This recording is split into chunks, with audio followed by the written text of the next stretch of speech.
Hi everyone, thank you so much for clicking this video. So guys, कैसे हैं आप सब? आई होप कि आप सब ठीक होंगे। तो गाइज, जो आज की वीडियो है इसमें हम बात करने वाले हैं बी फार्म थर्ड से में जो हमारे सब्जेक्ट है फार्मास्यूटिकल ऑर्गेनिक केमिस्ट्री सेकंड, उसके यहाँ पर हम यूनिट 3 से लगाकर यूनिट 5 तक के जितने भी लॉन्ग मोस्ट क्वेश्चंस एंड उसके आंसर होने वाले हैं उनके बारे में बात करेंगे, जो कि यहाँ पर 7 या फिर 10 मार्क्स से बन सकते हैं। तो गाइज, आज का वीडियो बहुत ज़्यादा इंपॉर्टेंट होने वाला है। एंड गाइज, जो आज का वीडियो पार्ट 2 होने वाला है, इससे पहले का जो वीडियो था पार्ट 1 उसको मैंने ऑलरेडी अपलोड कर दिया है, जिसमें कि हमने यूनिट 1 एंड 2 के जितने भी लॉन्ग मोस्ट इंपॉर्टेंट क्वेश्चंस हो सकते थे उनके बारे में डिस्कस किया था। तो आपने अगर वो वीडियो नहीं देखी तो उसको जरूर वॉच कीजिएगा, उसका लिंक डिस्क्रिप्शन बॉक्स में पिन है। एंड गाइज, इसी तरह वीडियो देखने के लिए हमारे चैनल को सब्सक्राइब कीजिए एंड बेल आइकन को भी प्रेस कीजिए। एंड गाइज, आप हमारे चैनल में विजिट कर सकते हैं, वहाँ पर आपको थर्ड सेम से रिलेटेड हर एक वीडियो मिल जाएंगी। तो गाइज, आज का वीडियो बहुत ज़्यादा इंपॉर्टेंट होने वाला है, तो आपको वीडियो को लास्ट तक वॉच करना है, वीडियो को स्किप नहीं करना है। तो आप लोग कॉपी पेन लेके बैठ जाइए, आज का अपना वीडियो स्टार्ट करते हैं। तो यहाँ पे यूनिट थर्ड जो है इससे यहाँ पर कुछ 3 क्वेश्चन हो सकते हैं जो कि बहुत ज़्यादा मोस्ट इंपॉर्टेंट हैं।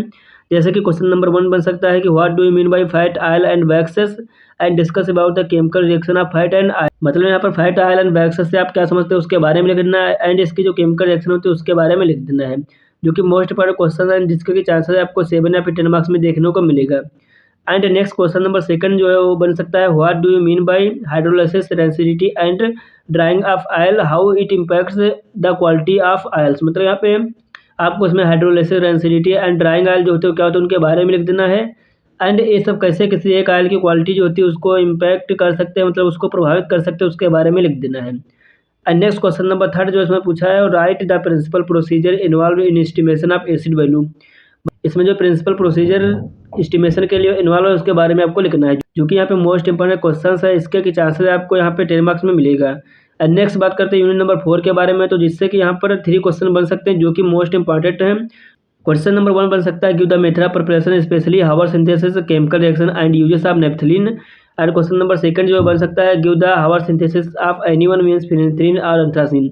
तो यहाँ पर आपको इसकी जो हावर सिंथेसिस होती है, जैसे कि फिनेंथ्रीन होगा, एंथ्रासिन होगा, नेफ्थलीन होगा, तो इन सब की हावर सिंथेसिस अच्छे से आपको पढ़ लेनी है, इसके भी चांसेस आपको देखने को मिलेगा। क्वेश्चन नंबर 3 है बन सकता है give structure synthesis and importance of diphenyl methane और ट्राईफिनिल मीथेन।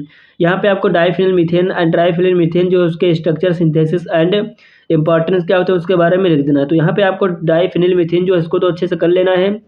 तो इस वीडियो में हर एक क्वेश्चन के बारे में डिटेल में एक्सप्लेन करेंगे, तो आपको वीडियो को लास्ट तक वॉच करना है, वीडियो को स्किप नहीं करना है।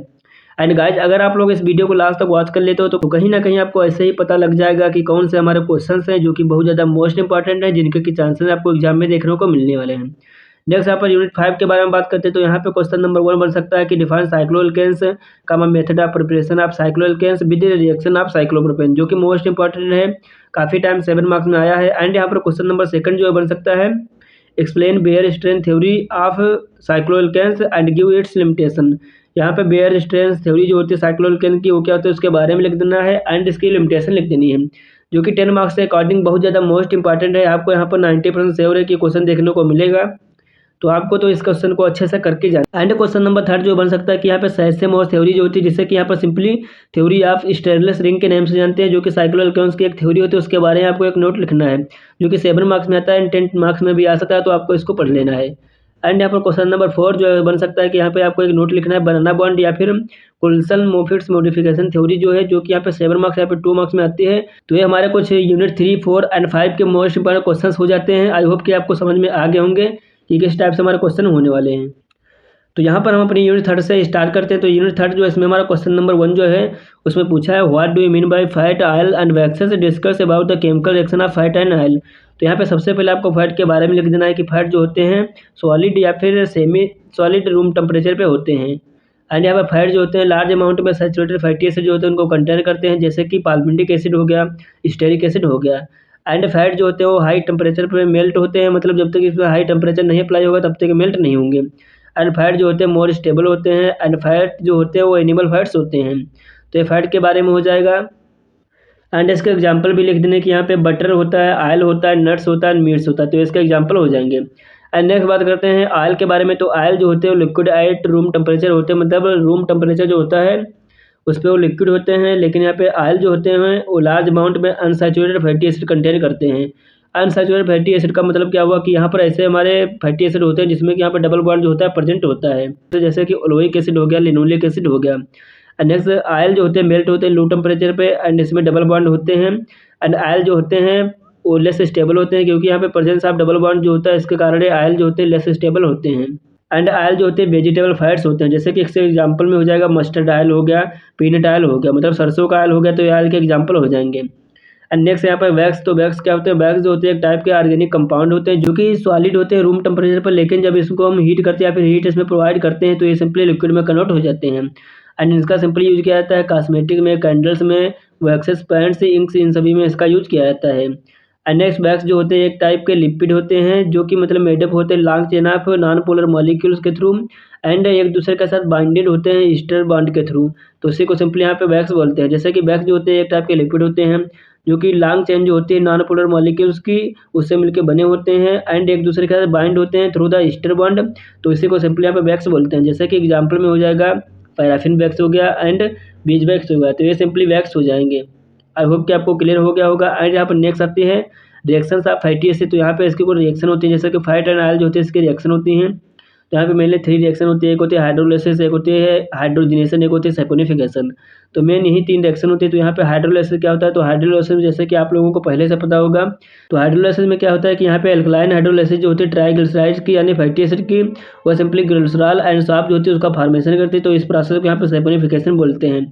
तो ये हाइड्रोलाइसिस हो जाएगी, जैसे कि यहाँ पे ट्राइग्लिसराइड जो है ये मतलब ये रिएक्ट करेगा एक्वस NaOH के साथ, तो यहाँ पे ग्लिसरॉल एंड सॉल्ट जो होगा उसका फॉर्मेशन हो जाएगा। तो यहाँ पे हाइड्रोलाइसिस रिएक्शन हो जाएगी। एंड सॉल्ट जो होती है एक टाइप का साल्ट होता है फैटी एसिड का, तो इस टाइप से आपको यहाँ पे हाइड्रोलाइसिस लिख देनी है एंड इसी टाइप से यहाँ पर हाइड्रोजनेशन लिख देना है, जैसा कि आप लोग देख रहे होंगे। यहाँ पे इसके कुछ एग्जांपल लिख देने हैं, जैसा कि ओलोइक एसिड जो होता है उससे स्टेरिक एसिड जो उसका फॉर्मेशन होना, तो ये सिंपली हाइड्रोजनेशन हो जाएगा। एंड नेक्स्ट यहाँ पे आती है सैपोनिफिकेशन।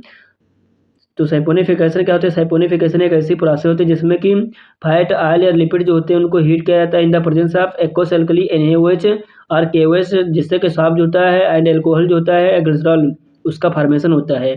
मतलब सिंपली सैपोनिफिकेशन एक ऐसी प्रोसेस होती है जिसमें कि लिपिड, ऑयल या फैट जो होते हैं उनको हीट किया जाता है एक्वस NaOH की प्रेजेंस में, देन यहाँ पे ग्लिसरॉल एंड सॉल्ट जो होते हैं उसका फॉर्मेशन होता है।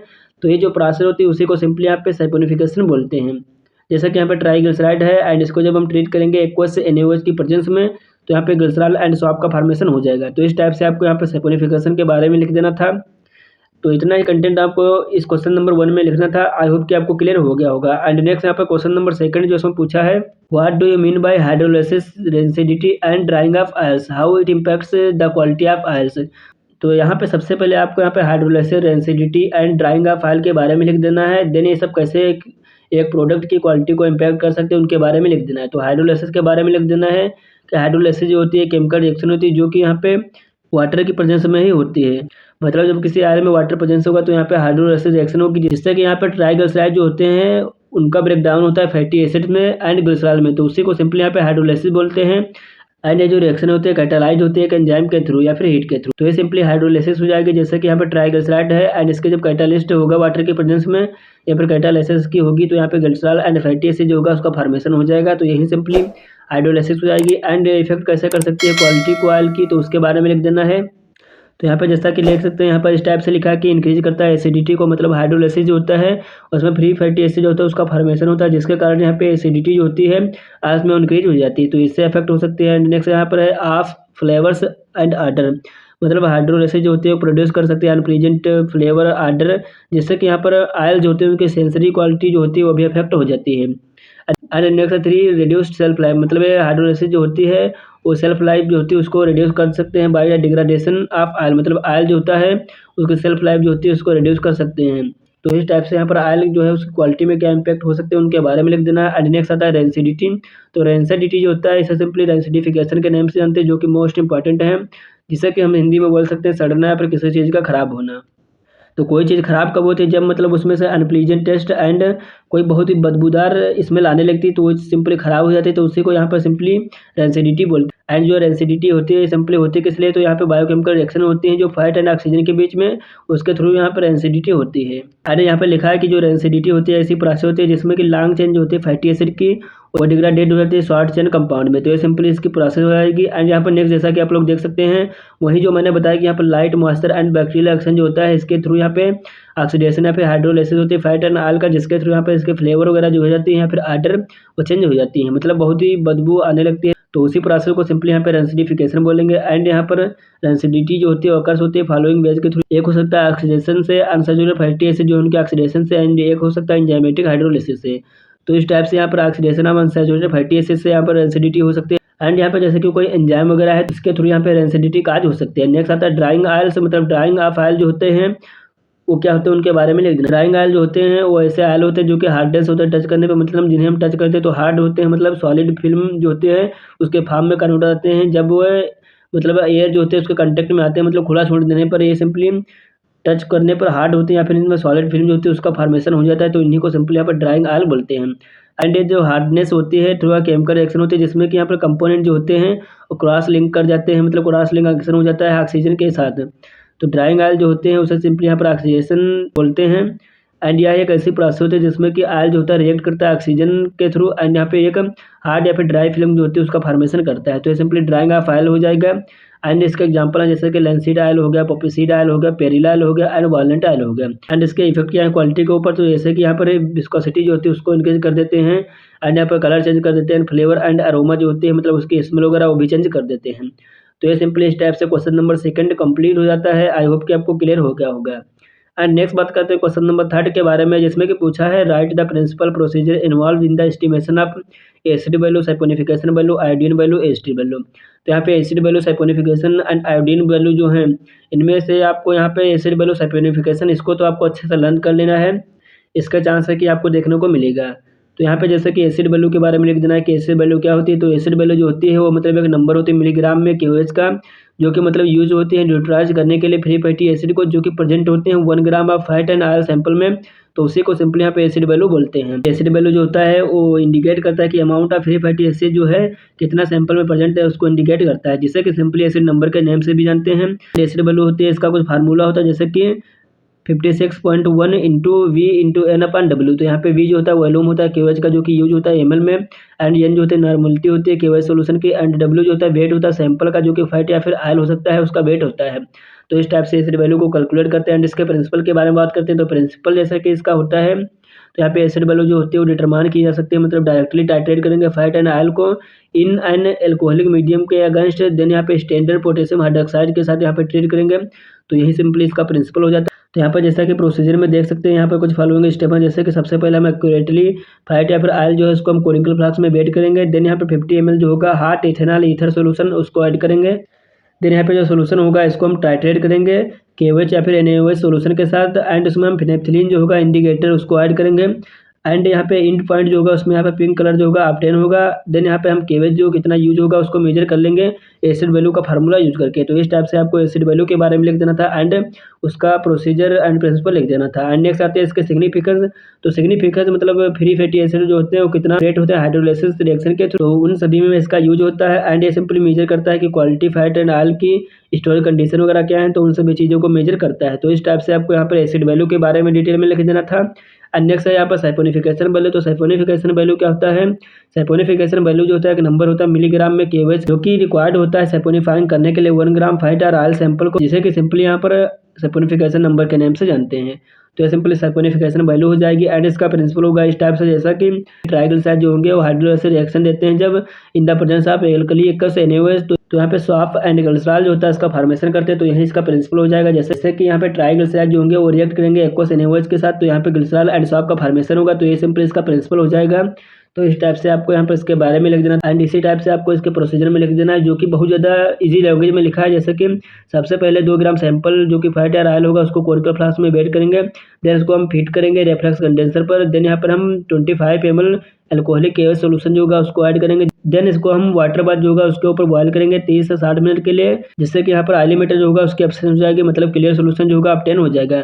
यहाँ पे 1 ml हम फिनाप्थिलीन इंडिकेटर ऐड करेंगे। देन यहाँ पे टाइट्रेट करेंगे जो एक्सेस में KOH सोल्यूशन था, जो कि 0.1 नॉर्मल HCl सोल्यूशन था, उसके साथ यहाँ पे हम ट्रीट करेंगे इसको। देन यहाँ पे हम कैरी आउट करेंगे ब्लैंक टाइट्रेशन सेम इसी टाइप से। तो इस टाइप से यहाँ पे सैपोनिफिकेशन वैल्यू जो होगी हमें ऑब्टेन हो जाएंगी। एंड इसके कैलकुलेशन होती है जैसे कि saponification value is equal to b minus a into 28.0512। तो इस टाइप से आपको यहाँ पर सैपोनिफिकेशन वैल्यू एंड उसका सिग्निफिकेंस के बारे में लिख देना था। एंड नेक्स्ट यहाँ पे है आयोडीन वैल्यू।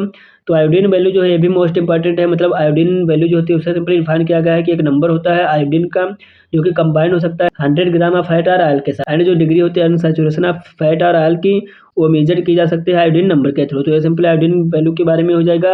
एंड इसका प्रिंसिपल होता है कि मतलब आयोडीन नंबर जो होता है नंबर होता है ग्राम में आयोडीन का जो कि मतलब ऐड किया जा सकता है कि कार्बन कार्बन डबल बॉन्ड के बीच जो कि यहाँ पर प्रेजेंट होते हैं 100 ग्राम फैट और ऑयल सैंपल में। तो उसी को सिंपली यहाँ पे आयोडीन नंबर या फिर आयोडीन वैल्यू बोलते हैं, इसका ये प्रिंसिपल हो जाएगा। जैसा कि यहाँ पर अनसैचुरेटेड कंपाउंड है, यहाँ पे जब हम जैसे कि आयोडीन मोनोक्लोराइड जो होंगे इसमें ऐड करेंगे तो यहाँ पे डाई हाइड्रोजनेटेड सिंगल बॉन्ड जो है प्रोड्यूस हो जाएगा। तो इस टाइप से आपको यहाँ पर इसके प्रिंसिपल में लिख देना है।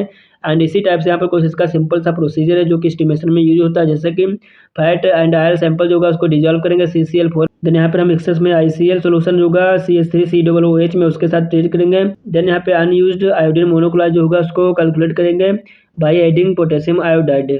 देन यहाँ पे टाइट्रेशन जो होगी उसको हम स्टैंडर्ड सोडियम थियोसल्फेट जो होगा सोल्यूशन उसके साथ करेंगे। एंड स्टार जो होगा उसको एक इंडिकेटर की तरह यूज करेंगे। देन यहाँ पे सेम इसी टाइप से ब्लैंक टाइट्रेशन यूज करेंगे, मतलब यहाँ फैट एंड ऑयल सैंपल नहीं होगा तो इस टाइप से आयोडीन वैल्यू हो जाएगी। एंड इस टाइप से इसके कैलकुलेशन का फार्मूला हो जाएगा। तो आप लोग इस टाइप से इसमें लिख देना। एंड अगर आप लोग इसी टाइप से लिख दें तो आपको यहाँ पर इजीली 10 या फिर 7 मार्क्स मिल जाते हैं। एंड नेक्स्ट आता है एस्टर वैल्यू। तो एस्टर वैल्यू जो है इतना मोस्ट इंपॉर्टेंट नहीं, लेकिन आप लोगों को एक बार पढ़ लेना है इसको भी। इसमें से आपको कोई 2 मिलेंगे तो आप लोगों को बहुत अच्छे से करके जाना है। एंड नेक्स्ट बात करते हैं यूनिट नंबर 4 के बारे में। तो जिससे कि यहाँ पर क्वेश्चन नंबर 1 जो है पूछा है कि the method of preparation and chemical reaction and uses of naphthalene, मतलब यहाँ पे मेथड ऑफ प्रिपरेशन है स्पेशली हावर सिंथेसिस जो है इसको तो आपको अच्छे से कर लेना है। एंड इसके केमिकल रिएक्शन एंड यूजेज जो होते हैं नेपथलीन के उसके बारे में लिख देना है, जो कि यहाँ पे 10 मार्क्स में क्वेश्चन पूछता है। तो आपको इस क्वेश्चन को अच्छे से प्रिपेयर करके एग्जाम देने जाना है। तो यहाँ पे सिंपली नेपथलीन जो होता है उसके बारे में लिख देना है कि नेपथलीन होता क्या है। तो नेपथलीन जो होता है बाईसाइक्लिक एरोमेटिक हाइड्रोकार्बन होता है जिसमें 2 बेंजीन रिंग जो होती है आपस में फ्यूज होते हैं एट आर्थो पोजीशन, मतलब आर्थो पोजीशन जो होते हैं उसमें 2 बेंजीन रिंग जो होती हैं आपस में फ्यूज होती है। तो इसी को सिंपली यहाँ पर नेपथलीन बोलते हैं। जैसा कि आप लोग देख रहे होंगे इस टाइप से यहाँ पे नेपथलीन जो है इसका स्ट्रक्चर हो जाएगा, जिसमें कि यहाँ पर 2 बेंजीन रिंग जो है वो आपस में फ्यूज है एट आर्थो पोजीशन पे। तो इसी को सिंपली यहाँ पे नेपथलीन बोलते हैं। फिर यहाँ पे इसका कुछ सोर्स एंड एक्सट्रैक्शन हो जाएंगे, लेकिन ये इतना इंपॉर्टेंट नहीं है। अगर टाइम मिले तो आप लोगों को लिख देना है, वैसे इसको छोड़ देना है। फिर यहाँ पे मेन जो हमारा इसमें आता है इसके स्ट्रक्चर एंड यहाँ पे इसके सिंथेसिस जो होती है नेपथलीन की ये मोस्ट इंपॉर्टेंट है। तो यहाँ पे इसके सिंथेसिस कुछ फॉलोइंग होती है, जैसे कि हावर सिंथेसिस होगी जो कि यहाँ पे मोस्ट इंपॉर्टेंट होती है। एंड एक होती है फ्रॉम 4 फिनिल 3 ब्यूटानोइक एसिड से, एंड एक होती है फ्रॉम 4 फिनिल 1 ब्यूटीन से। तो इस टाइप से यहाँ पर 3 टाइप से इसकी सिंथेसिस होती है। फर्स्ट जो होती है हावर सिंथेसिस, ये मोस्ट इंपॉर्टेंट होती है, इसको तो आपको अच्छे से कर लेना है। मतलब यूनिट 4 से किसी भी कंपाउंड की हावर सिंथेसिस आपको छोड़नी नहीं है, उसको तो आपको करके ही जाना है। कहीं कहीं 7 मार्क्स में भी ये हावर सिंथेसिस के नाम से आ जाता है कि इस कंपाउंड की हावर सिंथेसिस लिखिए, तो आपको इसको तो अच्छे से कर लेना है। तो ये हावर सिंथेसिस बहुत ज़्यादा इंपॉर्टेंट है। तो यहाँ पे हावर सिंथेसिस के बारे में बात करते हैं, जैसा कि इस टाइप से इसकी हावर सिंथेसिस होगी जैसा कि आप लोग देख रहे होंगे। तो फर्स्ट स्टेप में क्या होगा, यहाँ पे बेंजीन जो होगी वो सक्सिनिक एनहाइड्राइड जो होगी उसके साथ रिएक्ट करेगी। जब इसके साथ रिएक्ट करेगी in the presence of AlCl3, तो यहाँ पे बीटा बेंजोइल प्रोपोनोइक एसिड जो होगा इसका फॉर्मेशन हो जाएगा, जो कि यहाँ पर कैसे हुआ उसके बारे में बात करते हैं। तो यहाँ पे जैसे कि बेंजीन था सक्सिनिक एनहाइड्राइड था, तो यहाँ से जब ये बॉन्ड ब्रेक करेगा तो यहाँ पे बॉन्ड जब ब्रेक करेगा तो इधर जब शिफ्ट करेगा अपने बॉन्ड को तो यहाँ पे नेगेटिव एंड यहाँ पे पॉजिटिव आ जाएगा। देन यहाँ पे एक हाइड्रोजन जो होगा तो इसका हाइड्रोजन यहाँ पे रिलीज हो जाएगा, तो ये हाइड्रोजन इसके साथ आ जाएगा। देन यहाँ पे कार्बन इसके साथ अटैच हो जाएगा। तो जैसा कि आप लोग देख सकते हैं यहाँ पे कार्बन अटैच्ड है एंड यहाँ पे जो O था इसके साथ H अटैच है। तो इस टाइप से यहाँ पर हो जाएगा। सिंपली बहुत ही सिंपल है, इसको आप लोग अच्छे से लर्न कर लेना। एंड जैसे कि यहाँ पर नेक्स्ट होता है क्लीमेंसन रिएक्शन होगी इन द प्रेजेंस ऑफ ZnHg/HCl। तो यहाँ पे इस टाइप से कंपाउंड जो होगा उसका फॉर्मेशन होगा। क्लीमेंसन रिडक्शन जो होगी इसमें क्या होगा, रिडक्शन में सिंपली होता क्या है कि हाइड्रोजन जो होता है उसका एडिशन होता है एंड ऑक्सीजन का रिमूवल होता है। जैसे कि यहाँ पे ऑक्सीजन जो था वो यहाँ से रिमूव हो जाएगा एंड यहाँ पे हाइड्रोजन जो था वो ऐड हो जाएगा। तो यही सिंपली क्लीमेंसन रिएक्शन हो जाएगी। एंड नेक्स्ट यहाँ पे साइक्लाइजेशन होगा, जैसे कि यहाँ पे कंसनट्रेटेड H2SO4 के प्रेजेंस में साइक्लाइजेशन होगा एंड यहाँ पर H2O जो होगा रिमूव हो जाएगा। तो ये साइक्लाइजेशन कैसे होगा, यहाँ पर जैसे कि C double bond O and OH था तो यहाँ पे एक H था तो यहाँ पे H एंड OH जो होगा यहाँ पे वाटर बन के निकल जाएगा। फिर यहाँ पे इसके साथ बॉन्डिंग हो जाएगी, तो सेम इसी टाइप से यहाँ पर हो जाएगा। फिर यहाँ पे फिर क्लीमेंसन रिडक्शन होगा, तो यहाँ पे ZnHg की प्रेजेंस में क्लीमेंसन रिडक्शन होगा। तो यहाँ पे मतलब ऑक्सीजन जो होगा ये भी यहाँ पे निकल जाएगा एंड यहाँ पे हाइड्रोजन ऐड हो जाएगा। देन यहाँ पे डिहाइड्रेशन एंड डिहाइड्रोजनेशन होगा इन the presence of PD compound. तो यहाँ पे नेपथलीन जो होगा उसका फॉर्मेशन हो जाएगा। तो इस टाइप से हावर सिंथेसिस हो जाएगी। इसी टाइप से यहाँ पर लिखा है जैसा कि आप लोग देख सकते हैं। तो आपको सिंपली लिखे पे ज़्यादा फोकस नहीं करना है, आपको यहाँ पर मेनली इस पे फोकस करना है। अगर आप लोग इसको अच्छे से कर लेते हो तो आप इसकी थ्योरी भी बना के लिख सकते हो। एंड ये केमिस्ट्री है, तो केमिस्ट्री में आपको मैं एक बात बताया दे रहा हूँ कि केमिस्ट्री में जितना ही ज़्यादा आप लोग रिएक्शन एंड उसके स्ट्रक्चर वगैरह बनाएंगे तो उतने ही अच्छे मार्क्स मिलेंगे। तो आपको इसको अच्छे से कर लेना है एंड इसी के बारे में सिंपली लिख देना है। एंड नेक्स्ट आती है फ्रॉम 4 फिनिल 3 ब्यूटानोइक एसिड से, मतलब यहाँ पे हम नेपथलीन की सिंथेसिस कर सकते हैं। तो यहाँ पे 4 फिनिल 3 ब्यूटानोइक एसिड जो होगा कंसनट्रेटेड H2SO4 के प्रेजेंस में रिएक्ट करेगा। तो यहाँ पे इंटरमीडिएट कंपाउंड बनेगा। देन यहाँ पे रीअरेंजमेंट होगा, तो यहाँ पे एक कंपाउंड बनेगा अल्फा नेप्थाल एंड यहाँ पे नेपथलीन इस टाइप से बन जाएगा। तो सिंपली 4 फिनिल 3 ब्यूटानोइक एसिड से होगी एंड एक होती है 4 फिनिल 1 ब्यूटान। तो ये सिंपली इस टाइप से हो जाएगी। आपको यहाँ पे हावर सिंथेसिस स्पेशली पढ़ लेना है जो कि बहुत ही ज़्यादा इंपॉर्टेंट है। नेक्स्ट बात करते हैं इसकी केमिकल प्रॉपर्टीज या फिर केमिकल रिएक्शन के बारे में। तो यहाँ पे simply electrophilic aromatic substitution reaction देती है। तो इसमें आपको पता ही होगा कि इलेक्ट्रोफाइल जो होता है उसका एडिशन होता है एंड जो हमारा कंपाउंड उसमें लगा होता है उसका सब्स्टिट्यूशन हो जाता है। जिसमें कि यहाँ पर इसकी जितनी भी रिएक्शन उसको एक टाइप से भी आप दिखा सकते हैं कि यहाँ पे नाइट्रेशन होती है, क्लोरीनेशन होती है, सल्फोनेशन होती है एंड यहाँ पे एसाइलेशन होती है। तो इस टाइप से आपको यहाँ पर लिख देना है, या फिर आप इसमें नाइट्रेशन करके डिफरेंट सेपरेट मैकेनिज्म के थ्रू ही रख सकते हैं।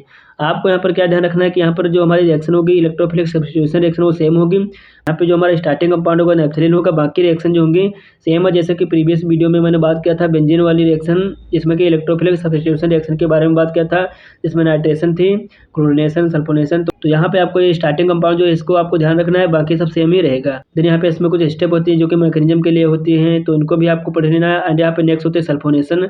तो सल्फोनेशन भी बहुत ज़्यादा मोस्ट इंपॉर्टेंट, इसको पढ़ लेना है। देन यहाँ पे एक रिएक्शन आती है रिडक्शन रिएक्शन। तो रिडक्शन रिएक्शन में यहाँ पे हाइड्रोजन का एडिशन होता है एंड ऑक्सीजन जो होती है उसका रिमूवल होता है। तो इस टाइप से रिडक्शन रिएक्शन हो जाएगी। एंड ऑक्सीडेशन में यहाँ पे ऑक्सीजन जो होता है उसका एडिशन होता है एंड हाइड्रोजन जो होता है उसका रिमूवल होता है। तो इस टाइप से हो जाएगी। एंड यहाँ पे इसके कुछ यूजेस हो जाएंगे जैसा कि आप लोग देख सकते हैं। आगे नेक्स्ट बात करते हैं क्वेश्चन नंबर 2 के बारे में, जिसमें कि पूछा give the Haworth synthesis of anyone, जिसमें कि फिनेंथ्रीन एंड एंथ्रासीन है।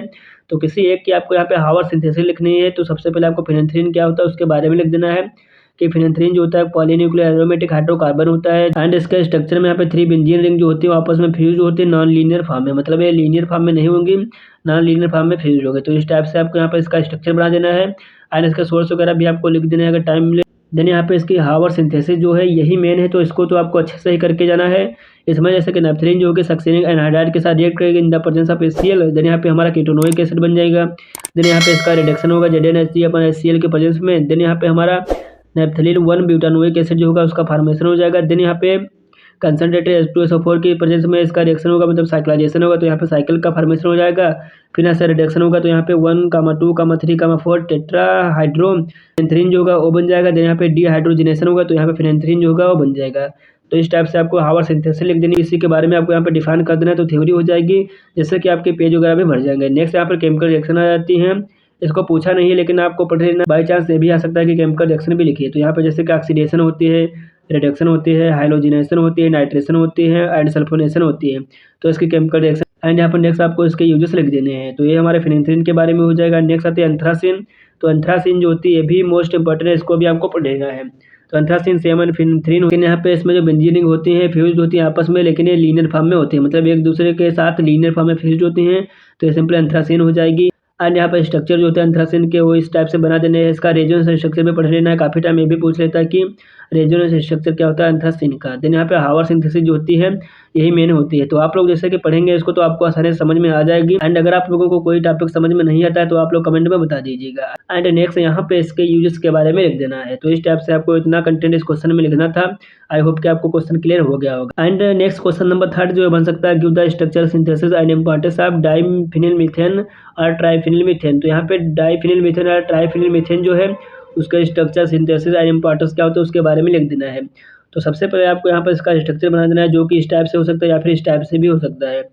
तो इस टाइप से आपको यहाँ पर इसका स्ट्रक्चर बना देना है, इसके बारे में लिख देना थोड़ा बहुत कि ये होता क्या है सिंपली। नेक्स्ट यहाँ पे आपको इसकी सिंथेसिस लिख देनी है कि डाइफिनिल मीथेन जो होता है फ्रीडल क्राफ्ट एल्काइलेशन रिएक्शन के थ्रू प्रिपेयर किया जा सकता है, जैसा कि आप लोग देख रहे होंगे। तो इस टाइप से इसकी सिंथेसिस हो जाएगी। एंड यहाँ पे ग्रिग्नार रिएजेंट जो होता है इसके थ्रू भी प्रिपेयर कर सकते हैं हम अपने डाइफिनिल मीथेन को, एंड इसकी कुछ केमिकल रिएक्शन हो जाएगी जैसे कि ऑक्सीडेशन। तो ऑक्सीडेशन होगी, ऑक्सीडेशन में क्या होगा, ऑक्सीजन जो होता है उसका एडिशन होगा, एंड यहाँ पे नाइट्रेशन हो जाएगी, एंड ब्रोमिनेशन हो जाएगी, एंड साइक्लाइजेशन हो जाएगी। तो इसकी रिएक्शन हो जाएगी, एंड इसके यूजेस हो जाएंगे कि इसके यूजेस क्या होते हैं, एंड इसके डेरिवेटिव के स्ट्रक्चर भी आपको लर्न कर लेने हैं। काफ़ी टाइम ये भी 2 मार्क्स में पूछ लेता है। एंड इसी टाइप से आपको यहाँ पर ट्राइफिनिल मीथेन जो होता है उसके बारे में लिख देना कि यहाँ पर 3 फिनिल ग्रुप जो होती है आपस में फ्यूज्ड होती हैं, तो इसी को सिंपल यहाँ पर ट्राइफिनिल मीथेन बोलते हैं। एंड इसी के बारे में थोड़ा लिख देना है, एंड इसकी सिंथेसिस वगैरह जैसे कि फ्रीडक्राफ्ट रिएक्शन जो होती है उसी के थ्रू यहाँ पे इसकी सिंथेसिस होती है। तो इन सबको आप लोग पढ़ेंगे तो आपको समझ में आ जाएगा, जो कि बहुत ही ज़्यादा ईजी लैंग्वेज में लिखा है। अगर आप लोग एक बार अच्छे से इसको पढ़ते हैं तो आपको आसानी से समझ में आ जाएगा। तो इस टाइप से यहाँ पे यूनिट 4 से हमारे कुछ 3 क्वेश्चन थे जो कि मोस्ट इंपॉर्टेंट थे। इन क्वेश्चन को आपको करके ही एग्जाम देने जाना है। आई होप कि आपको ये क्वेश्चन क्लियर हो गए होंगे। एंड इसकी पीडीएफ वगैरह जो है उसका लिंक डिस्क्रिप्शन बॉक्स में है, वहाँ से जाके आप पीडीएफ को डाउनलोड कर सकते हैं, या फिर आप व्हाट्सएप ग्रुप या फिर टेलीग्राम ग्रुप में ज्वाइन हो जाइए, वहीं पे आपको इसकी पीडीएफ मिल जाएगी। नेक्स्ट बात करते हैं यूनिट नंबर 5 के बारे में, जिसमें कि यहाँ पर क्वेश्चन नंबर 1 जो है इसमें पूछा है define cycloalkenes method of preparation of cycloalkenes with reaction of cyclopropane. तो यहाँ पे साइक्लोएल्केन क्या होता है उसके बारे में लिख देना सिंपली। तो यहाँ पे साइक्लोएल्केन जो होते हैं जिन्हें कि सिंपली यहाँ पे साइक्लोपैराफिन के नाम से जानते हैं, ये सैचुरेटेड हाइड्रोकार्बन होते हैं, जिसमें कि कार्बन एटम जो होते हैं ज्वाइंट होकर एक सिंगल कोवैलेंट बॉन्ड जो होते हैं उसका फॉर्मेशन करते हैं। एंड यहाँ पे हर एक कार्बन जो होता है उसके साथ 2 हाइड्रोजन जो होते हैं प्रेजेंट होते हैं, तो इसी को सिंपली यहाँ पे साइक्लोएल्केन बोलते हैं। जैसा कि एग्जांपल में आप लोग देख रहे होंगे, यहाँ पे साइक्लोप्रोपेन का स्ट्रक्चर हो जाएगा, जो कि यहाँ पे सैचुरेटेड बॉन्ड प्रेजेंट होंगे इसमें, एंड यहाँ पे हर एक कार्बन के साथ 2 हाइड्रोजन प्रेजेंट होंगे। तो ये सिंपली साइक्लोएल्केन के बारे में हो जाएगा। एंड इसकी कुछ मेथड ऑफ प्रिपरेशन होते हैं जैसे कि from dihalide, from calcium salt of dicarboxylic acid, from ester of dicarboxylic acid, जैसे कि यहाँ पर डिकमैन रिएक्शन के नाम से जानते हैं, फ्रॉम एरोमेटिक हाइड्रोकार्बन। तो इस टाइप से यहाँ पे 4 टाइप से इसकी मेथड ऑफ प्रिपरेशन हो जाएगी। एंड नेक्स्ट आती है reaction of cyclopropane and cyclobutane. तो यहाँ पे साइक्लोप्रोपेन जो होती है इसकी रिएक्शन कुछ होती है जैसे कि सब्स्टिट्यूशन रिएक्शन, मतलब यहाँ पे सब्स्टिट्यूशन जब इसमें होगा तो यहाँ पे क्लोरीन जो होगा इसमें ऐड होगा साइक्लोप्रोपेन में यूवी लाइट की प्रेजेंस में, तो यहाँ पे 1 क्लोरो साइक्लोप्रोपेन जो होगा उसका फॉर्मेशन हो जाएगा। एंड नेक्स्ट है इसकी रिएक्शन जैसे कि addition of chlorine and bromine. तो यहाँ पे जैसे कि साइक्लोप्रोपेन जो होगा वो रिएक्ट करेगा क्लोरीन के साथ in the presence of CCl4 at dark condition, तो यहाँ पे 1,3 डाइक्लोरोप्रोपेन जो होगा उसका फॉर्मेशन हो जाएगा। तो इस टाइप से इसकी रिएक्शन हो जाएंगी। And addition of HBr and HI यानी hydrogen iodide and hydrogen bromide जो होगा इसका एडिशन जब होगा साइक्लोप्रोपेन में, तो यहाँ पे 1 ब्रोमोप्रोपेन जो होगा वो फॉर्म हो जाएगा। तो इस टाइप से इसकी रिएक्शन हो जाएंगी। आई होप कि आपको क्लियर हो गया होगा। एंड नेक्स्ट क्वेश्चन नंबर 2 जो है इसमें पूछा है explain Baeyer strain theory of stability of cycloalkane and give its limitation. यहाँ पे बेयर स्ट्रेन थ्योरी जो होती है जो कि साइक्लोएल्केन की स्टेबिलिटी के लिए होती है उसके बारे में लिख देना है, एंड इसकी लिमिटेशन जो होती है वो क्या होती है उसके बारे में लिख देना है। तो यहाँ पे जो हमारी ये थ्योरी थी बेयर स्ट्रेन थ्योरी, ये एडॉल्फ बेयर जो थे उनके द्वारा प्रपोज की गई थी 1885 में, जिन्हें कि यहाँ पे नोबेल प्राइज मिला था इस थ्योरी के लिए 1905 में। तो ये सिंपली बेयर स्ट्रेन थ्योरी के बारे में हो जाएगा। एंड इन्होंने यही एक्सप्लेन किया था कि यहाँ पे स्टेबिलिटी जो होती है साइक्लोएल्केन की वो किस टाइप से होती है उसके बारे में इन्होंने बताया गया था। एंड ये थ्योरी जो होती है बेस्ड होती है फैक्ट पर कि यहाँ पे जो नॉर्मल एंगल होता है between the pair of carbon atom, उसके बीच में नॉर्मल एंगल जो होता है वो 109 डिग्री 28 मिनट होता है। एंड इन्होंने यही माना कि यहाँ पे साइक्लोएल्केन जो होते हैं वो प्लेनर कंपाउंड होते हैं, एंड इनके अकॉर्डिंग यहाँ पे स्टेबिलिटी जो होती है साइक्लोएल्केन की वो मतलब डिपेंड होती है एंगल स्ट्रेन के ऊपर, जैसे कि जितना ही ज़्यादा एंगल स्ट्रेन इंक्रीज करेंगे तो उसकी स्टेबिलिटी जो होगी डिक्रीज हो जाएगी। तो यहाँ पे नेक्स्ट है एंगल स्ट्रेन क्या होता है। तो यहाँ पे एंगल स्ट्रेन जो होता है वो एंगल डिफरेंस होता है between the desired angle and actual angle, मतलब यहाँ पे desired angle and actual angle जो होता है उसके बीच का जो डिफरेंस होता है तो उसी को यहाँ पे एंगल स्ट्रेन बोलते हैं। जैसे कि इसका फार्मूला होगा एक angle strain is equal to 1/2 desired angle minus actual angle. तो यहाँ पे जैसे कि एग्जांपल में है साइक्लोप्रोपेन, तो साइक्लोप्रोपेन जो होगा उसका यहाँ पे एंगल स्ट्रेन इस टाइप से होगा, एंड इसका जो डिजायर्ड एंगल जो कि यहाँ पे 109 डिग्री 28 मिनट होगा। जैसा कि आप लोग देख सकते हैं यहाँ पे कुछ कंपाउंड है जिनके यहाँ पे एंगल स्ट्रेन इस टाइप से लिखे हैं, जो कि हो सकते हैं इसमें बॉन्ड एंगल कितना होता है उसके बारे में भी इसमें लिखा है। तो यहाँ पे जैसे कि साइक्लोप्रोपेन होगा, साइक्लोप्रोपेन का बॉन्ड एंगल जो होता है 60 डिग्री होता है, एंड यहाँ पे इसकी एंगल स्ट्रेन जो होती है 24 डिग्री 44 मिनट होती है। तो इसी टाइप से आप लोग देख सकते हैं यहाँ पे cyclopropane, cyclobutane, cyclopentane and cyclohexane के बॉन्ड एंगल एंड यहाँ पे एंगल स्ट्रेन हो जाए, तो इसको आपको लर्न कर लेना है, ये शॉर्ट में हो जाएगा। एंड यहाँ पे जैसे कि साइक्लोप्रोपेन है उसका एंगल स्ट्रेन जो होगा तो उसको हम कैलकुलेट करेंगे, जैसा कि आप देख रहे होंगे इसका इस टाइप से फार्मूला होगा। एंड यहाँ पे जैसे कि desired angle minus actual angle, तो डिजायर्ड एंगल जो हमारा 109 डिग्री 28 मिनट था, एंड यहाँ पे एक्चुअल एंगल जो था साइक्लोप्रोपेन का वो 60 डिग्री था। तो यहाँ पे जब 60 डिग्री इसमें से माइनस करेंगे 109 डिग्री में से, यहाँ पे हमारा 49 डिग्री 28 मिनट बचेगा। एंड 1 डिग्री जो होता है उसमें 60 मिनट होते हैं, तो 60 मिनट जब हम 1 डिग्री इसको ट्रांसफर यहाँ पे 48 डिग्री 88 मिनट हो जाएंगे। देन यहाँ पे हम इसको जब 2 जो हमारा था बट्टे में था तो उसको हम डिवाइड करेंगे, तो यहाँ पे जब 2 से डिवाइड करेंगे तो यहाँ पे 24 डिग्री 40 मिनट बचेगा। तो इस टाइप से यहाँ पे इसमें एंगल स्ट्रेन इतना होगा, यानी इसी टाइप से यहाँ पे शॉर्ट में लिखा है, आप लोग इसको लर्न कर लेंगे अगर तो आपको कन्फ्यूजन नहीं होगी। एंड इसी टाइप से जैसा कि आप देख सकते हैं साइक्लोब्यूटेन जो होगा उसमें कुछ एंगल स्ट्रेन होगा जो कि 9 डिग्री 44 मिनट होता है। एंड साइक्लोपेंटेन जो होता है उसमें यहाँ पे एंगल स्ट्रेन जो कि 0 डिग्री 44 मिनट होता है। तो ये सिंपली मोर स्टेबल हो जाएगा। एंड यहाँ पे जैसा कि आप देख सकते हैं इसके बारे में लिख देना है कि यहाँ पे जैसे कि बेयर स्ट्रेन थ्योरी जो थी स्टेबिलिटी ऑफ साइक्लोएल्केन की थी, वही बताते हैं कि यहाँ पे लेस एंगल स्ट्रेन जो इतना ही होगा उतना ही स्टेबिलिटी ज़्यादा होगी। जैसे कि यहाँ पे साइक्लोब्यूटेन जो होता है वो लेस होता है साइक्लोहेक्सेन से लेस देन साइक्लोपेंटेन। साइक्लोपेंटेन जो होता है मोस्ट स्टेबल होता है, फिर उससे ज़्यादा हल्का होता है साइक्लोहेक्सेन, देन यहाँ पे साइक्लोब्यूटेन, देन यहाँ पे साइक्लोप्रोपेन। मतलब साइक्लोप्रोपेन लेस स्टेबल होता है एंड यहाँ पे साइक्लोपेंटेन मोस्ट स्टेबल होता है। तो इस टाइप से हो जाएगा। एंड इसकी कुछ लिमिटेशन हो जाएंगे, जैसा कि आप देख सकते हैं इस टाइप से इसकी लिमिटेशन लिख देनी है आप लोगों को। तो इस टाइप से यहाँ पर इतना कंटेंट इस क्वेश्चन में लिखना था। एंड नेक्स्ट यहाँ पर क्वेश्चन नंबर 3 जो है उसमें पूछा है write a note on Sachse Mohr's theory, जिससे कि यहाँ पर simply theory of strainless ring के नाम से जानते हैं। यहाँ पे जैसे कि साइसेम-मोहर्स थ्योरी जो है वो यही बताती है कि यहाँ पे साइक्लोएल्केन जो है साइक्लोपेंटेन से ऊपर जितने के कंपाउंड है ये सब मतलब लेस स्टेबल क्यों है उसके बारे में सिंपली बताते हैं। तो यहाँ पर जैसा कि आप लोग देख रहे होंगे यहाँ पे हमारे जो साइंटिस्ट थे साइसेम-मोहर्स उन्होंने इस थ्योरी को दिया था 1918 में। एंड ये जो थ्योरी होती है बेयर थ्योरी जो होती है उससे डिफरेंस होती है। इस थ्योरी के अकॉर्डिंग की मतलब इन्होंने यही बताया कि साइक्लोएल्केन जो होते हैं वो प्लेनर नहीं होते हैं। एंड बेयर ने बताया था कि साइक्लोएल्केन जो होते हैं प्लेनर होते हैं, क्योंकि यहाँ पर साइक्लोएल्केन जो होते हैं स्टेनलेस होते हैं, मतलब यहाँ पे इनमें खिंचाव होता है। एंड इन्होंने माना था कि यहाँ पे साइक्लोएल्केन जो होते हैं वो फोल्डेड होते हैं, मतलब पकड़ होते हैं, मतलब सिकुड़े हुए कंपाउंड होते हैं। एंड नॉर्मल टेट्राहाइड्रल एंगल जो होता है वो 109 डिग्री 28 मिनट होता है, इसलिए हाईली स्टेबल होते हैं। तो इस टाइप से यहाँ पर इन्होंने बताया था। एंड यहाँ पर साइक्लोएल्केन जो होते हैं 2 फॉर्म में होते हैं, एक होता है चेयर फॉर्म, एक होता है बोर्ड फॉर्म। तो चेयर फॉर्म इस टाइप से हो जाएगा एंड यहाँ पे बोर्ड फॉर्म हो जाएगा। देन यहाँ पे मतलब chair form and board form जो होता है उसके बारे में लिख देना है कि बोर्ड फॉर्म जो होता है उसमें मतलब कार्बन 1, 2, 4 एंड 5 जो होते हैं लाई करते हैं सेम प्लेन में। एंड 3 एंड 6 जो होते हैं वो एबोव द प्लेन होते हैं, जैसा कि आप लोग देख रहे होंगे बोर्ड फॉर्म में है। तो यहाँ पे कार्बन नंबर 1 है, 2 है, 4 एंड 5 जो होते हैं सेम प्लेन में है। एंड यहाँ पे कार्बन 3 एंड 6 जो है प्लेन के ऊपर है। तो इस टाइप से आपको बोर्ड फॉर्म में लिख देना है। एंड इसी टाइप से आपको यहाँ पर चेयर फॉर्म के बारे में लिख देना कि कार्बन नंबर 1, 2, 4 एंड 5 जो होते हैं सेम प्लेन में होते हैं। एंड कार्बन 6 जो होता है प्लेन के ऊपर होता है एंड कार्बन 3 जो होता है प्लेन के नीचे होता है। तो यही इसमें लिखा है, आप लोग अगर लिख देते हैं तो आपको यहाँ पर इजीली मार्क्स मिल जाते हैं। एंड नेक्स्ट क्वेश्चन नंबर 4 जो है इसमें पूछा है write a note on bent bond और बनाना बॉन्ड थ्योरी, जैसा कि सिंपली आपको कुल्सन मोफेट्स थ्योरी के नाम से जानते हैं। तो यहाँ पे जो थ्योरी है कुल्सन एंड मोफेट्स थ्योरी ये भी मोस्ट इंपॉर्टेंट है, इसके भी चांसेस आपको 7 मार्क्स में मिल जाए।